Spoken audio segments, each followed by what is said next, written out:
Hi ಎಲ್ಲರಿಗೂ ನಮಸ್ಕಾರ. Welcome back to our YouTube channel. ಇವತ್ತಿನ ಒಂದು ತರಗತಿಯಲ್ಲಿ ನಾವು ಜನರಲ್ ಪ್ರಾಪರ್ಟೀಸ್ ಆಫ್ ಮ್ಯಾಟರ್ ಇದ್ರ ಬಗ್ಗೆ ನೋಡ್ತಾ ಹೋಗೋಣ.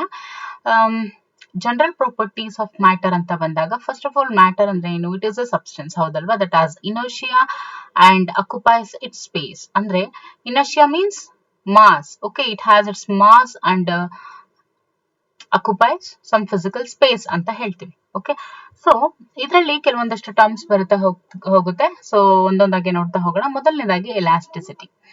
ಎಲಾಸ್ಟಿಸಿಟಿ ಅಂದ್ರೆ ಏನು? ಎಲಾಸ್ಟಿಸಿಟಿ ಅಂತ ಹೇಳಿದ್ರೆ ಇದು ಒಂದು ಪ್ರಾಪರ್ಟಿ, ಒಂದು ವಸ್ತುವಿನ ಪ್ರಾಪರ್ಟಿ ಆಗಿರುತ್ತೆ. ಅಲ್ಲಿ dimensions can be changed. Dimensions ಏನಾಗುತ್ತೆ, ಅದು ಚೇಂಜ್ ಆಗುತ್ತೆ by applying a force to it. ನಾವು ಅದನ್ನ ಫೋರ್ಸ್ ಅಪ್ಲೈ ಮಾಡಿದಾಗ ಅದರ ಡೈಮೆನ್ಷನ್ಸ್ ಏನಿರುತ್ತೆ ಚೇಂಜ್ ಆಗುತ್ತೆ. For example pushing, pulling, twisting or compressing. ಈಗ ಒಂದು ಡೋರ್ ಇರುತ್ತೆ, ಪುಷ್ ಆರ್ ಪುಲ್, ನಾವ್ ಏನ್ ಮಾಡ್ತೀವಿ? ಎಳಿತೀವಿ, ಹೌದಲ್ವಾ? ದಟ್ ಅವಾಗ ಏನಾಗುತ್ತೆ, ಅದು ಒಂದೇ ಹತ್ರ ಸ್ಟಿಕ್ ಆನ್ ಆಗಿರೋದು ಮೀನ್ಸ್ ಬರುತ್ತೆ ಅಲ್ವಾ? ಸೊ ಅದನ್ನ ನಾವೆಲ್ಲ ಏನ್ ಹೇಳ್ಬೋದು? ಅವೆಲ್ಲದು ಕೂಡ ಎಲಾಸ್ಟಿಸಿಟಿಗೆ ಎಕ್ಸಾಂಪಲ್ಸ್ ಅಂತ ಹೇಳ್ಬೋದು. ಬಟ್ ಆಮೇಲೆ ವೆರಿ ಗುಡ್ ಎಕ್ಸಾಂಪಲ್ ಒಂದು ರಬ್ಬರ್, ಹೌದಲ್ವಾ? ಒಂದು ರಬ್ಬರ್ನ ನಾವು ಏನು ಹಿಂಗೆ ಎಳಿತೀವಲ್ವಾ, that is elasticity. But subsequently returns to its original state. Okay, so ನಾವು ಬಿಟ್ಟಾಗ ಮತ್ತೆ ಅದು ಒರಿಜಿನಲ್ ಶೇಪ್ ಅನ್ನ ಅಕ್ಯುಪೈ ಮಾಡ್ಕೊಳ್ಳುತ್ತೆ. ಇನ್ನು deforming force is called a stress ಅಂತ ಹೇಳ್ತೀವಿ. ಡಿಫಾರ್ಮಿಂಗ್ ಫೋರ್ಸ್ ಏನಿರುತ್ತೆ ಅದನ್ನ ನಾವು ಸ್ಟ್ರೆಸ್ ಅಂತ ಹೇಳ್ತೀವಿ. ಆ ಡಿಫಾರ್ಮೇಶನ್ ಏನಾಗಿರುತ್ತಲ್ವಾ ಅದನ್ನ ನಾವು ಸ್ಟ್ರೈನ್ ಅಂತ ಹೇಳ್ತೀವಿ. ಈಗ ಎಲಾಸ್ಟಿಸಿಟಿ ಆಯ್ತು. ಈಗ ವಾಟ್ ಈಸ್ ಪ್ಲಾಸ್ಟಿಸಿಟಿ? ನೋಡಿ, ಎಲಾಸ್ಟಿಸಿಟಿ ಬೇರೆ, ಪ್ಲಾಸ್ಟಿಸಿಟಿ ಬೇರೆ. ಸೊ ಪ್ಲಾಸ್ಟಿಸಿಟಿ ಅಂತ ಹೇಳಿದ್ರೆ it is the deformation of a solid material. Okay, ಒಂದು ಸಾಲಿಡ್ ಮಟೀರಿಯಲ್ನ ಒಂದು ಡಿಫಾರ್ಮೇಶನ್ ಏನಾಗುತ್ತಲ್ವಾ ಅದನ್ನ ಪ್ಲಾಸ್ಟಿಸಿಟಿ ಅಂತ ಹೇಳ್ತೀವಿ. ಅದು ನಾನ್ ರಿವರ್ಸಿಬಲ್ ಪ್ರೋಸೆಸ್ಗೆ ಒಳಗಾಗುವಂಥದ್ದು. ಅಂದ್ರೆ ನಾವೇನಾದ್ರೂ ಇವಾಗ ಅದೇ ರಬ್ಬರ್ನ ಇಟ್ಕೊಂಡ್ರೆ, ಇದು ಒಂದು ರಬ್ಬರ್. ಓಕೆ, ನಾವು ಅದನ್ನ ಎಳೆದಾಗ ಇದು ಎನ್ಲಾರ್ಜ್ ಆಗುತ್ತೆ, ಮತ್ತೆ ನಾವು ಬಿಟ್ಟಾಗ ಅದೇ ಸ್ಥಿತಿಗೆ ಅದು ಮರಳುತ್ತೆ. ಇಫ್ ಸಪೋಸ್ ಅದು ಒಂದ್ಸಲ ನಾವು ಎಳೆದಾಗ ಅದು ಏನಿದೆ ಅಲ್ಲೇ ಇರುತ್ತಲ್ವಾ, ಮತ್ತೆ ಅದು ನಾನ್ ರಿವರ್ಸಿಬಲ್ ಪ್ರೋಸೆಸ್ ಆದ್ರೆ, ಅದು ಆ ರೀತಿ ಬರ್ದೇ ಹೋದ್ರೆ ಅದನ್ನ ನಾವೇನಂತ ಹೇಳ್ತೀವಿ? ಪ್ಲಾಸ್ಟಿಸಿಟಿ ಅಂತ ಹೇಳ್ತೀವಿ. So plastic deformation is observed in most materials including metals, soils, rocks, concrete, foams, bone, skin. ಇವೆಲ್ಲ ಏನು ಪ್ಲಾಸ್ಟಿಕ್ ಡಿಫಾರ್ಮೇಶನ್ ಅಂತ ಹೇಳ್ತೀವಿ. ಅಂದ್ರೆ ಅವನ್ನ ಒಂದು ಸಲ ನಾವು ಅವು ಏನಾದ್ರೂ ಹೀಟ್ ಆಗಿರ್ಬೋದು, ಮೀನ್ಸ್ ಯಾವುದೇ ಒಂದು ಕ್ರಿಯೆಗೆ ಅವುಗಳು ಒಳಪಟ್ಟಾಗ ಅವನ್ನ ಮತ್ತೆ ಒರಿಜಿನಲ್ ಶೇಪ್ಗೆ ತಗೊಂಡ್ಬರೋದು ಕಷ್ಟ. ಓಕೆ, ಈಗ ಎಲಾಸ್ಟಿಸಿಟಿ ಆಯ್ತು, ಪ್ಲಾಸ್ಟಿಸಿಟಿ ಆಯ್ತು. ಈಗ ಸ್ಟ್ರೆಸ್ ಬಗ್ಗೆ ನೋಡ್ತಾ ಹೋಗೋಣ. ಇದನ್ನ ಈ ರೀತಿ ಇಂಡಿಕೇಟ್ ಮಾಡ್ತಾರೆ ಅಥವಾ ಈ ರೀತಿ ಇಂಡಿಕೇಟ್ ಮಾಡ್ತಾರೆ. Okay, so stress apply to a material is the force per unit area applied to the material ಅಂತ ಹೇಳ್ತೀವಿ. Force by area, stress force by area. Stress measured in newton per meter. Okay, ಅಥವಾ pascal ಅಂತ ಹೇಳ್ತೀವಿ. Stress, pressure. Okay, stress ಮತ್ತೆ pressure ಎರಡು ಕೂಡ ಒಂದೇ. Okay, force in newtons and cross sectional area in meter square. ಇನ್ನು strain ನೋಡಿ, strain ಅನ್ನ ಈ ರೀತಿ ಇಂಡಿಕೇಟ್ ಮಾಡೋದು. It is the relative change in the shape of size of an object due to externally applied forces. Okay, so strain is equal to extension by length. Okay, extension by length. ಇಲ್ಲೇನಾಗುತ್ತೆ, strain ಅನ್ನುವಂಥದ್ದು it has no units, ಅದಕ್ಕೆ ಯಾವುದೇ units ಇಲ್ಲ. Extension measured in metres. Okay, original length measured in metres. ಇನ್ನು very important, very very very important, Hooke's law. Okay, Hooke's law ಏನ್ ಹೇಳುತ್ತೆ? Force needed to extend or compress a spring by some distance is proportional to that distance ಅಂತ ಹೇಳುತ್ತೆ.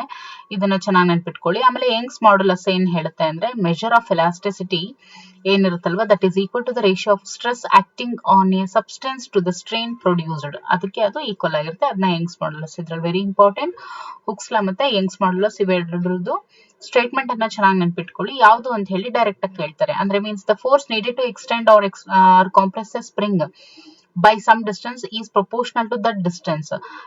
ಈ ಯಾವುದು ಇದು ಲಾ ಅಂತ ಕೇಳ್ತಾರೆ. ಓಕೆ, ಅಂಡ್ ಈಗ ಬರೋಣ ಪ್ರೆಷರ್. ನಾನು ಅವಾಗಲೇ ಏನ್ ಹೇಳಿದೆ?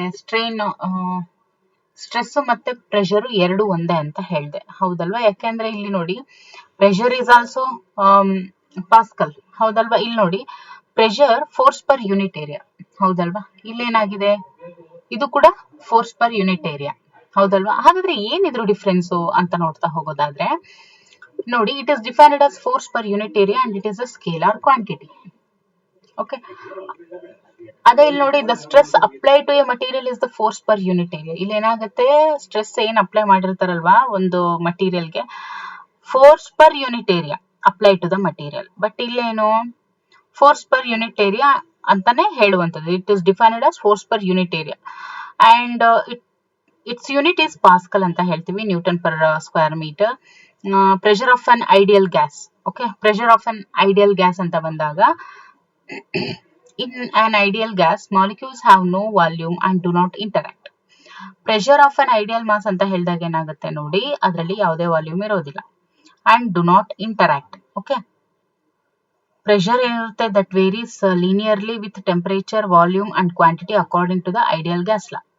ಓಕೆ, ಸೊ ಇದು ಅದರ ಫಾರ್ಮುಲಾ, ಚೆನ್ನಾಗಿ ನೆನ್ಪಿಟ್ಕೋಬೇಕು. ಈಗ ಲಿಕ್ವಿಡ್ ಪ್ರೆಷರ್ ಬಗ್ಗೆ ನೋಡೋಣ.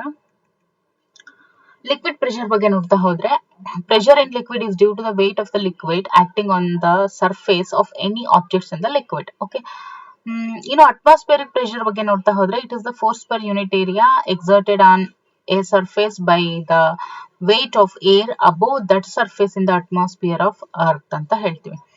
ಓಕೆ, ಇನ್ನು 1 ಅಟ್ಮಾಸ್ಫಿಯರ್ ಈಸ್ ಈಕ್ವಲ್ ಟು ಎಷ್ಟು ಅನ್ನುವಂಥದ್ದು ಚೆನ್ನಾಗಿ ನೆನ್ಪಿಟ್ಕೊಳ್ಳಿ. Okay, 1 atmosphere is equal to 760 torr, that is equal to 101.3 kilopascal. Okay, the mercury barometer is the standard instrument for atmospheric pressure measurement in weather reporting. Okay, so weather atmospheric pressure measurement ಗೆ ಅಂದ್ರೆ weather reporting ಅಲ್ಲಿ mercury barometer ಅನ್ನ use ಮಾಡ್ತಾರೆ. Okay, ಈಗ ನೋಡೋಣ, that is Pascal's law. Pascal's law ಏನು ಹೇಳುತ್ತೆ? It states that pressure applied anywhere of a body of fluid, okay, that causes a force to be transmitted equally in all directions. ಅದು ಎಲ್ಲಾ ಡೈರೆಕ್ಷನ್ಸ್ಗೂ transmit ಆಗುತ್ತೆ. The force acts at the right angles to any surface in contact with liquid. ಇನ್ನು attractive forces between molecules of the same type are called cohesive force ಅಂತ ಹೇಳ್ತೀವಿ. Attractive forces between molecules of different types, ಅದನ್ನ adhesive force ಅಂತ ಹೇಳ್ತೀವಿ. And surface tension ಅಂತ ಹೇಳಿದ್ರೆ, this is also very important. This are all very important terms. Okay, surface tension ಅಂತ ಹೇಳಿದ್ರೆ, it is the elastic tendency of a fluid surface. Okay, it is the elastic tendency of a fluid surface which makes it acquire the least surface area possible. Its unit is Newton per meter. Okay, Newton per meter. ಇನ್ನು surface tension ಬಂದು force by length ಆಗಿರುತ್ತೆ. Okay, force per length. Okay, ಇನ್ನು capillary action ಅಥವಾ capillarity ಅಂತ ನೋಡ್ತಾ ಹೋದ್ರೆ, it is the ability of a liquid to flow in narrow spaces without the assistance of or even in opposition to external forces like gravity ಅಂತ. Okay, ಇನ್ನು buoyancy ಅಂತ ಹೇಳಿದ್ರೆ, it is the ability or tendency to float in water or other fluid. It is also the power of a liquid to keep something afloat is called buoyancy ಅಂತ ಹೇಳೋದು. Okay, ನೋಡಿ, this is the figure which describes the what was buoyancy. Okay, ಇನ್ನು Archimedes principal ಬಗ್ಗೆ ನೋಡ್ತಾ ಹೋದ್ರೆ, it states that upward beyond force that is exerted on a body immersed in a fluid whether fully or partially submerged, ಅದು ಯಾವಾಗ್ಲೂ ಆ ಹೊರಗಡೆ ಹೋದಂತ ನೀರಿನ weight of the fluid ಗೆ ಅದು ಈಕ್ವಲ್ ಆಗಿರುತ್ತೆ ಅಂತ. Okay,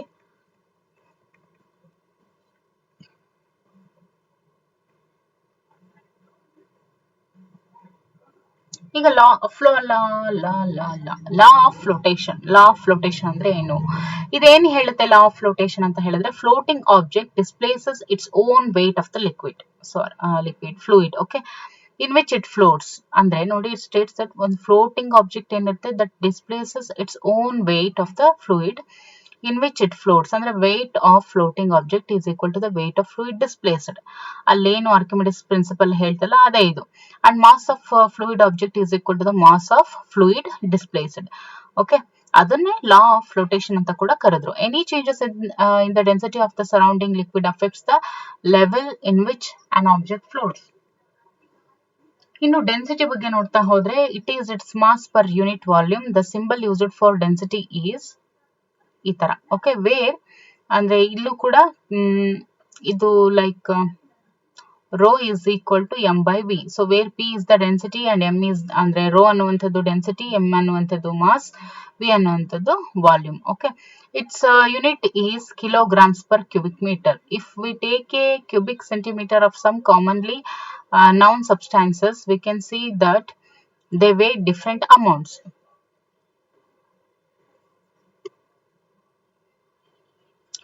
So from the above examples, it is easy to see that some of the cubes weight more than others, even though they all take up the same amount of space ಅನ್ನುವಂಥದ್ದು. Okay,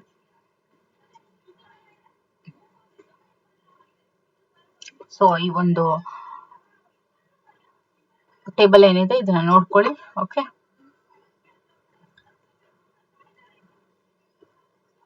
ಇನ್ನು very important relative density or specific gravity ಅಂತ ಹೇಳ್ತೀವಿ. Relative density or specific gravity ಏನು ಅಂತ ನೋಡೋದಾದ್ರೆ, it is the ratio of density of a substance to the density of given reference material. It is a dimensionless quantity as it is the ratio of either densities or weights ಅಂತ ಹೇಳ್ತೀವಿ. Okay, in SI units the density of water is 1000 kg per cubic meter or 1 gram per cubic centimeter, so which makes relative density calculations particularly convenient. The density of the object only needs to be divided by 1000 or 1 ಅಂತ ಹೇಳ್ತೀವಿ, depending on the units. Okay,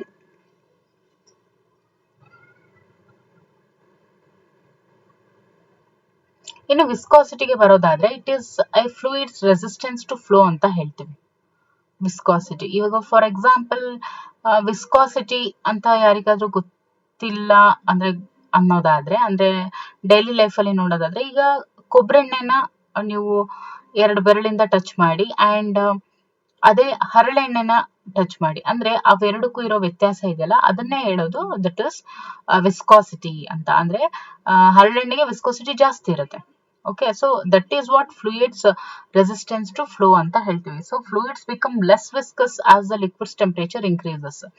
okay, ಅಂದ್ರೆ ಕಡಿಮೆ viscus ಅನ್ನ ಒಳಗೊಂಡುತ್ತೆ ನಾವೇನಾದ್ರೂ ಅದನ್ನ heat ಮಾಡಿದಾಗ. ಅದೇ ಹರಳೆಣ್ಣೆನ heat ಮಾಡಿ ಒಂಥರ ಕೊಬ್ಬರೆಣ್ಣೆನೆ ಟಚ್ ಮಾಡ್ದಂಗೆ ಆಗುತ್ತೆ. So become more viscous as the fluid gets cooler. ಆಮೇಲೆ viscous fluid is sticky, thick and syrupy to a greater or lesser extent.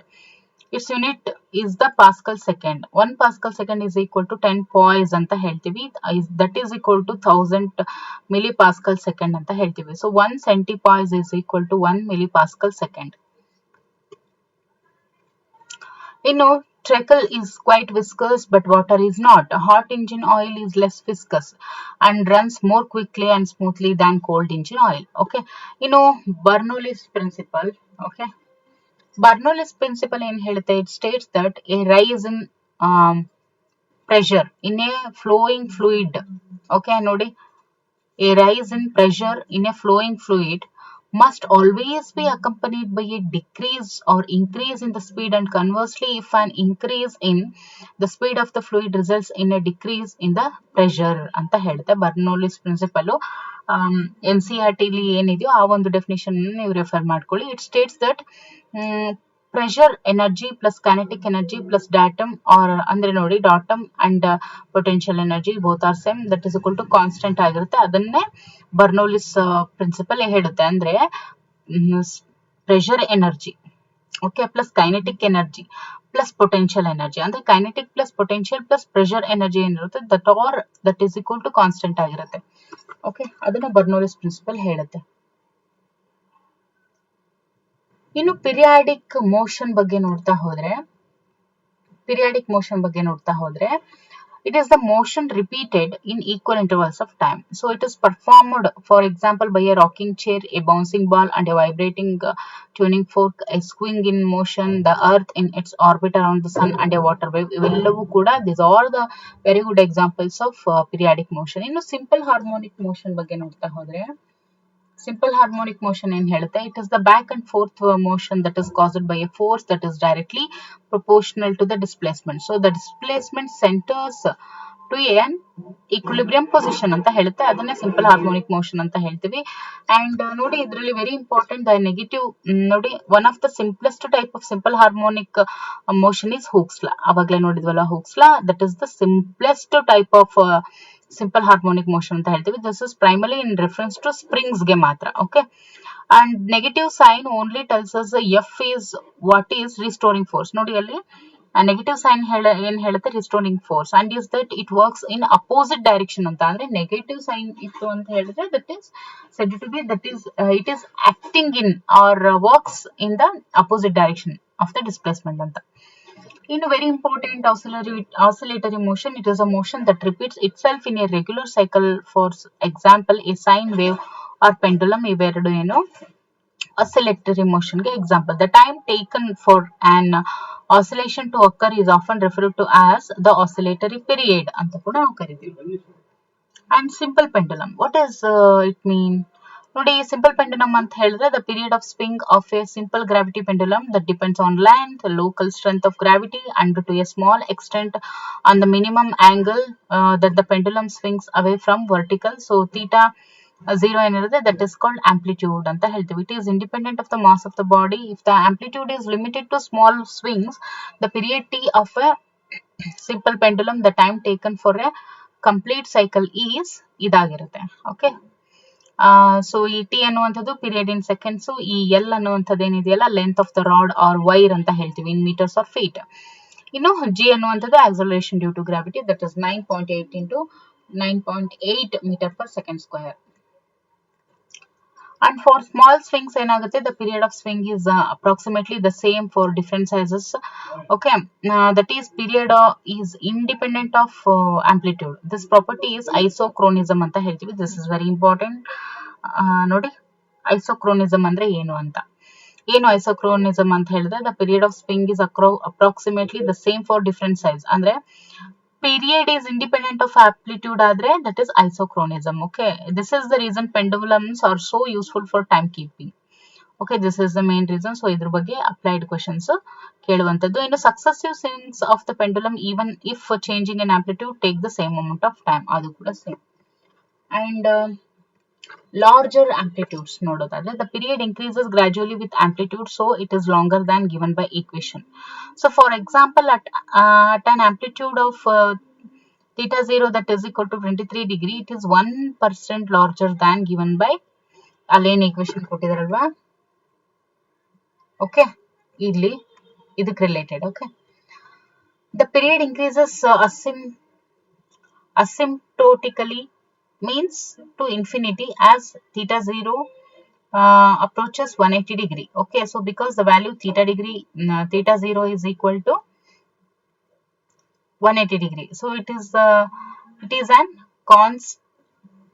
unstable equilibrium point for the pendulum ಅಂತ ಹೇಳ್ತೀವಿ. Okay, unstable equilibrium point of the pendulum. So question ಹೆಂಗೆ ಬರುತ್ತೆ ಅಂದ್ರೆ unstable equilibrium point of the pendulum ಅಂತ ಕೇಳಿದಾಗ, so theta 0 is equal to 180 degree. This will be the right answer. Okay, so ಇದಿಷ್ಟು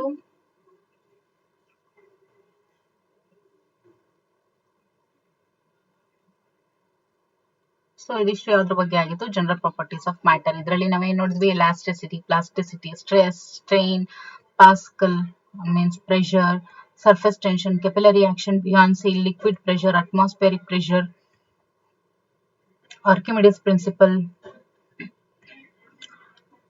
ಆಮೇಲೆ relative density, viscosity, Bernoulli's principle, simple pendulum, periodic motion, simple harmonic motion, oscillatory motion.